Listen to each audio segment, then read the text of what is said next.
السلام عليكم ورحمة الله وبركاته. النهاردة جايبه لكم طريقة تنشيف الملوخية من غير بقى ما تسيبيها في الشمس، تحطيها في البلكونة العصفورة تيجي تاكلها، والمواضيع الكتير اللي احنا عارفينها دي. اهو زي حالاتي كده، انا في الغربة يعني في السعودية، وطبعا ما عنديش بلكونة، فهعمل ايه يعني؟ انشفها ازاي؟ اسيبها بقى استناها تحت ايه؟ حتى ما عنديش مروحة فكنت مضطرة الاقي حل يعني.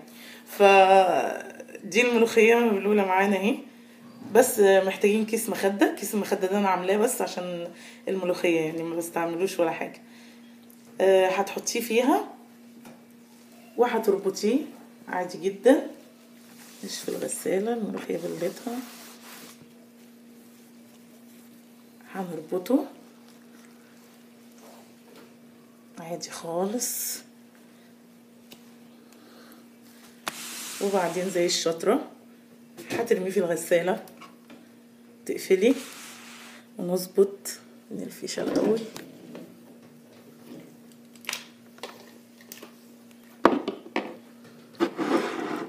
نظبط على برنامج العصر.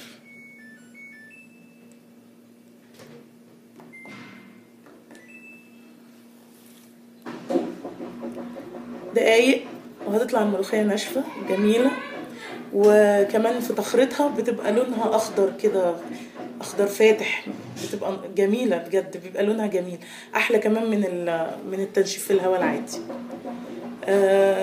انا كنت عامله فيديو قبل كده عن طريقه لحم الاكياس بالشمعه، ممكن ترجعي تشوفيه. بعد لما بنشفها باخدها احطها في كيس تفريز عادي زي ده،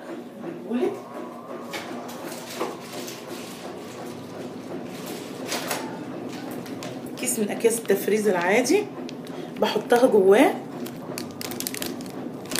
وبعدين بلحم الكيس زي ما الفيديو معمول عندكم على القناه، بلحمه وبخرطها في الكيس. الفيديو اللي جاي طريقه تخريط الملوخيه جوه الكيس، ولا هتتبهدلي ولا الملوخيه هتروح منك يمين وشمال، ولا ايدك ولا معلقه بقى وتقعدي تشيلي مع الملوخيه والهم ده كله. هي الملوخيه جميله ولذيذه وطعمه وكل حاجه، بس كانت بتزهقنا من الموال اللي بيحصل لها قبل ما نطبخها.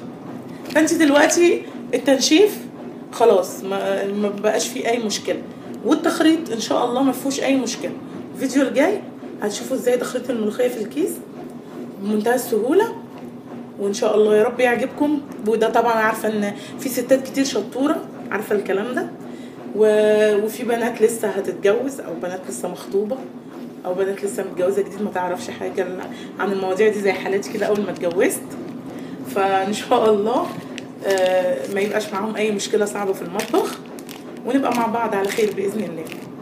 يلا السلام عليكم ورحمه الله وبركاته.